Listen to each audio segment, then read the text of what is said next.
เราสู่ฟังในมื้อนี้เนาะ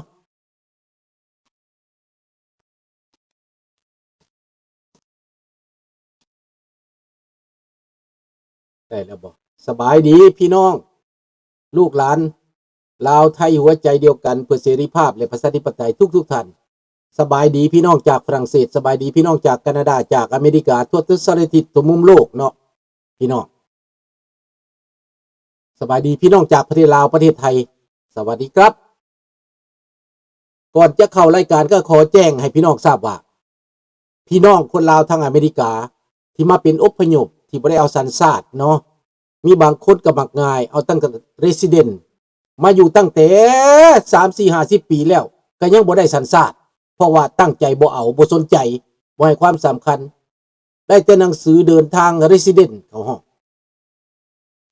บ่ได้สัญชาติและไปมีคดีแล้วไปขึ้นศาลคันไปขึ้นศาลเขาถามว่าเจ้าอยากแก้ให้มันตกบ่เจ้าเซ็นหับซะเพื่อบ่ยุ่งยากเจ้าเซ็นซะทนายความว่าผู้บางคนก็อาจจะเซ็นแบบบ่ได้เบิ่งเพราะว่าข้อเงื่อนไขที่เซ็นหลับว่าผิดนะสมมุติว่าเจ้าไปมียาเสพติดแบบเสพว่าซั่นไปหรือว่าเกิดอะไรหนึ่งแบบเกิดผิดพลาดทางคดีอาญามาแนวใดก็ตามบ่แม่นยาเสพติดก็แม่นอาจจะไปเฮ็ดแนวใดหนึ่งที่ผิดคดีอาญาเขาคิดว่าอยู่สบายและบางง่ายลุงก็เคยเว้าแล้วว่าอ้ายเคยเว้าแล้วน้องจันทวีว่ามื้อนึงเขาบ่ฮักบ่แพงเจ้าน่ะเจ้าสิมีปัญหาคันเจ้าบ่สนใจเรื่องบ้านเรื่องเมืองเจ้าบ่สนใจเรื่องความสำคัญแล้วไปขึ้นศาลทางทนายความกับอัยการก็ตกลงกันว่าเจ้าเซ็นหับซะแต่ผู้บางคนบ่เบิ่งนี่อาจจะเซ็นไปแล้วเดี๋ยวเขาสามารถdeportation เจ้ากลับบ้านจะส่งเจ้ากลับลาวเพราะว่าในเงื่อนไขที่เจ้าเซ็นหับไปนั้นมันจะบอกว่าถ้าเจ้าเซ็นหับไปแล้วมันจะมีผลกระทบถึงสัญชาติหรือบัตรเขียวเจ้ามันจะบอกจะมีผลกระทบต่อบัตรเขียวเจ้าเขาสามารถเห็นได้แต่คนบ่อ่านคนบ่สนใจกฎหมายคนบ่ฟังว่าสิทธิ์ตัวเองเป็นหยังและเป็นหยังจังสิเซ็นหับสู้คดีถ้าบ่เซ็นหับมันก็บ่ได้มีผลหยังแต่จะไปเซ็นหับแล้วมันจะมีผลเขาสามารถจับเจ้าส่งได้เพราะมันเป็นเรื่องคดีอาญานี่ถ้าบ่หับปฏิเสธว่าบ่หับบ่เซ็นแต่ค่อยสิสู้คดีไหมก็ไหมยังก็ไหมถึงที่สุดให้ไปถึงที่สุดมันก็ยังดีกว่ามันแก่เวลาไปถ้าเปลี่ยนรัฐบาลใหม่แล้วอาจจะบ่ได้เป็นเช่นนั้นก็ได้แต่ในระยะที่รัฐบาลทำนี้มันส่งแน่นอนนี่เรื่องของมันเนาะกระเตือนสติพี่น้องลาวในอเมริกาไว้ที่ข้าพเจ้านำข้อความนี้มาให้พวกท่านเอาไปคิดพวกที่บ่มีสัญชาตินะจัดการพวกบ่ดีเตะมันไปโลดไว้ให้มันฮกสนีเด้อเนี่ยง่ายพวกนี้มันสิตายแล้วเบิ่งหน้าพวกมันบ่ปัดเพียดมันตายมันสิไปโลดไปใส่อ่านเขียนสมพรเขียนมันอ่านดีๆอ่านบ่คักเนาะอ่านบ่ละเอียดต้องเขียนละเอียดเด้อสบายดีลุงทองประเดียสบายดีทุกท่านพี่น้องเนาะขอร้องเพลงชาติก่อนเนาะศาสตร์ลาวตั้งแต่เดิมมาขึ้นชื่อลือซาอยู่ในอาซีศาสตร์ลาวผูกพันไมตรีความสามัคคีฮักโฮมกันหักศาสตร์หักประเทศเฮาหักเจ้าปกกิจกิสาผู้มักความศาสนาแต่บูหันมาฮักษาดินแดนบ่ให้สัตว์ใดมาล้วนหาวีลบกวนหยาดแย่งสิ่งเอาใครขึ้นเขามารู้วุ่นวายสู้จนตัวตายต้านทานศัตรูสวยเสื้อสู้เลือดเนื้อเสื้อเผาพื้นผู้กูเอาบรรเทาถูกกันเอาขอบใจเด้อสบายดีนะรงสบายดีพี่น้องจากญี่ปุ่นจากเกาหลีเนาะสบายดีทุกท่านเนาะประเด็นในมื้อนี้ก็บอกว่าโปรตีนถูกลืมสงครามทะเลทราย สงครามสิงโตทะเลทรายดังกว่า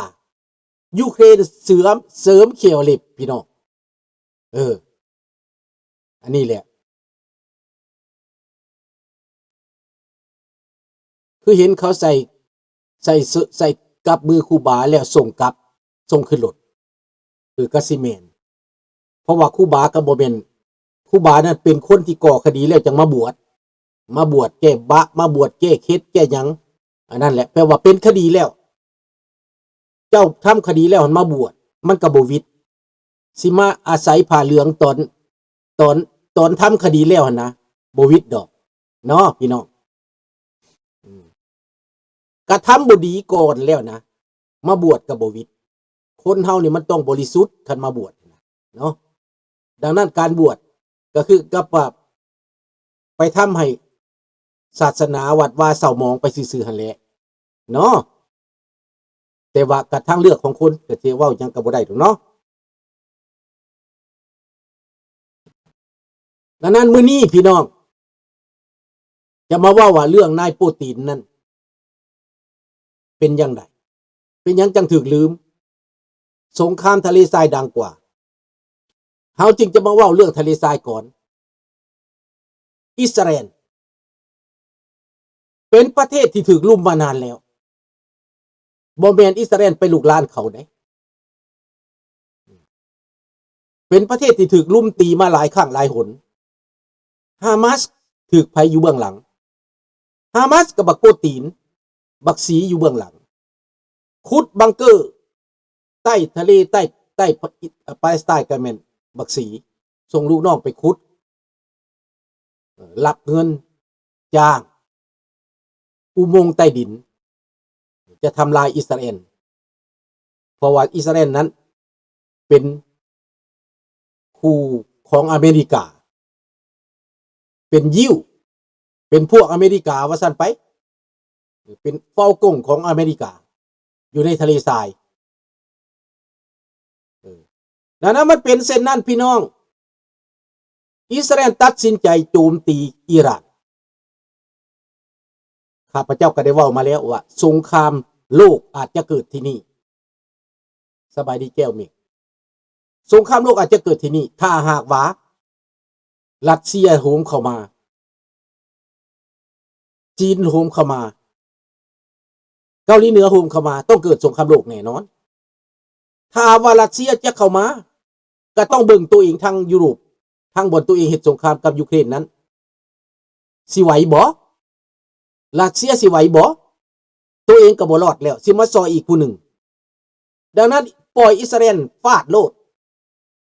อเมริกาก็จำเป็นขยิบตาว่าเอาเลยเป็นโอกาสขยิบตาตอนนี้เอาให้ปูตินพะเวพะวางโดนัลด์ทรัมป์ก็เลยบอกว่ารับรู้รับทราบเท่านั้นแล้วรับรู้รับทราบนายนัทยาฮูก็เป็นมือสังหารอยู่แล้วเป็นมือโหดอยู่สมัยสงครามที่ปู่สมัยสงคราม9 วันสมัยสงคราม6 วันน่ะนะเป็นมือโหดอยู่แล้วเป็นทหารนักรบอยู่แล้วนายนี่นะนายกนักรบว่าซั่นไปเป็นทหารที่เก่งกาจอยู่แล้วเท่านี้วางแผนจัดการมาปีกว่าปีนึงก็8 เดือนวางแผนนี้มานานๆพอกันกับวางแผนสิตีอันเขาห้องว่าใหญ่แมงมุมของอันสไปเดอร์ของบักอันของเซเลนสกี้นั่นแหละแต่ว่าครั้งนี้ในการเจรจาอิหร่านบ่ยอมปฏิเสธคณะกรรมการนิวเคลียร์เขาบ่ตกลงบ่เห็นดีเพราะว่าตัวเองใกล้จะสำเร็จแล้วตัวเองใกล้จะสำเร็จในการเฮ็ดนิวเคลียร์จึงปฏิเสธจึงเสื่องซ่อนคณะกรรมการกวดกาเขาดังนั้นอิสราเอลก็ได้โอกาสการวางแผนมาหลายครั้งหลายหนยกเลิกหลายครั้งหลายหนแต่ครั้งนี้ตัดสินใจเด็ดเดี่ยวเด็ดขาดฟาดเลยจากเทลอาวีฟไปหาประเทศอิหร่านนั้นบอนจะทิ่มระเบิดนั้น1,500 กิโลเมตร เครื่องบิน F-35 จะบินไปโดยบ่ได้เติมน้ำมันนั้นไปฮอดแล้วกลับบ่ได้ต้องมีเครื่องบินเติมน้ำมันกลางทางดังนั้นอิสราเอลเอาเครื่องบินมาแต่ไสไปเติมน้ำมันกลางทางก็แน่นอนอิสราเอลก็ต้องเฮ็ดเอาทำเอาสร้างเอา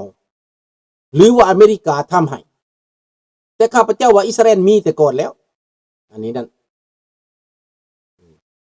แต่อิสราเอลบ่มียนต์ทิ่มระเบิดแบบปูพรมบ่มีอิสราเอลบ่มีแต่ยนต์ประจันบานมีแต่ลูกอาวุธที่ทันสมัยจรวดที่ทันสมัยสามารถทำลายบังเกอร์สามารถอื่นๆได้ดังนั้นพี่น้องฝ่ายอิสราเอลนี้ทำได้สำเร็จรอบทมิตมัดทมิตน้ำทมิตจัดการศูนย์กลางนิวเคลียร์เรียบร้อยระเบิดใต้ดินสัตว์ลงไปแล้วยิงไฟฟ้าตัด F-35 จัดการก่อน F-15 จัดการเรือไฟฟ้าในเมื่อไฟฟ้าบ่มาเลี้ยงแล้วระบบนิวเคลียร์มันก็ฮ้อนขึ้นมาทันทีมันก็ระเบิดนั่นมันระเบิดใต้ดินตุ่มตามใต้ดินล่มละลายไปเป็นแถวมันเป็นจังสั้นพี่น้องคู่ปรับกันนะแต่ยาฮูนี่แปลว่าเด็ดเดียวเด็ดขาดอิชากราบินนี้เจรจาสันติภาพสันติสุขก็ถือพวกเขายิงตายซับดังนั้นนะแต่ยาฮูนี่แข็งมาสายทหารสายลุยว่าซั่นไปบ่สนฟาดเลยพี่น้องรอบทมิตจัดการไปเครื่องบินทั้ง F-15A ทั้ง F-35B ทั้ง A ทั้ง B ไปฟาดเรียบร้อยบ่มียนต์ตกจากคันกลับมาปลอดภัยกับอิสราเอลปลอดภัยแล้วก็มาตั้งท่ารับเตรียมพร้อมพี่น้องเตรียมพร้อมที่จะรับจรวดของมิสไซล์ต่างๆของอิหร่านจะตอบโต้เพราะว่าจัดการในพลของอิหร่านไปแล้วอย่างน้อย8คนผู้ใหญ่ๆนั้น4คน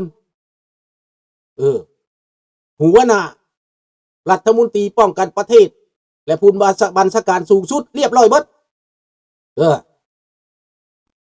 ยังเหลือแต่หัวหน้าศาสนายังอยู่ในเป้าหมายอีกหัวหน้าศาสนาก็ได้เอาไว้ที่หลังในตอนนั้นพี่น้องต้องฟังดีๆประเทศอิหร่านบ่ได้มีตั้งแต่ศาสนามุสลิมเท่านั้นประเทศอิหร่านมีพวกชาวเคิร์ดที่มีการพัวพันดีกันกับอิสราเอลเขาตัดหัวงูก่อนแม่นบ่อามิโกเพราะว่าชาวเคิร์ดนั้นรวมมือกับอิสราเอลออกไปเป็นกลุ่มลบกลุ่มประสานงานกลุ่มต่อสู้เคลื่อนไหวกับอิสราเอลดังนั้นอิหร่านประชาชน 70% บ่มักศาสนาหัวอุแนงนี้เขาออกมาต่อสู้เขาออกมาต่อต้านเขาประท้วงหลายครั้งหลายหนอยู่นั้นนาตาญาฮูเป็นโอกาสประกาศให้ประชาชนอิหร่านล้มรัฐบาลเผด็จการศาสนานี้ลงซะแล้วจะมารวมไม้รวมมือกันนาตาญาฮูประกาศว่าบ่ได้จะเฮ็ดสงครามกับประชาชนจะเฮ็ดสงครามตัดหัวพวกศาสนาหัวหุนแห่งนี้นี่อันนี้เป็นบทสำคัญได้อิหร่านอาจจะเกิดสงครามภายในขึ้นก็ได้เพราะว่าอิสราเอลต้องเสริมอาวุธให้พวกชาวเคิร์ดที่อยู่ในประเทศอิหร่านที่บ่เห็นดีกับรัฐบาลนั้นลุกขึ้นมาต่อสู้ทางอาวุธอันนี้มันเป็นแผนการลึกๆถ้าบ่ซั่นอิสราเอลจะเข้าไปทำได้จังได๋ถ้าบ่มีคนภายในร่วมมือดังนั้นมันมีคนภายในร่วมมือก่อนจะจัดการก่อนจะเอาเครื่องบินไปนั่นมีคนเอาโดรนเข้าไปจัดการอันป้องกันภัยทางอากาศก่อนแล้วพวกสอดแนมเข้าไปพวกเคลื่อนไหวเข้าไปกองกำลังพิเศษเข้าไปแล้วเข้าไปอยู่ในทะเลทรายเหล่านั้นหรือภูเขาเหล่านั้น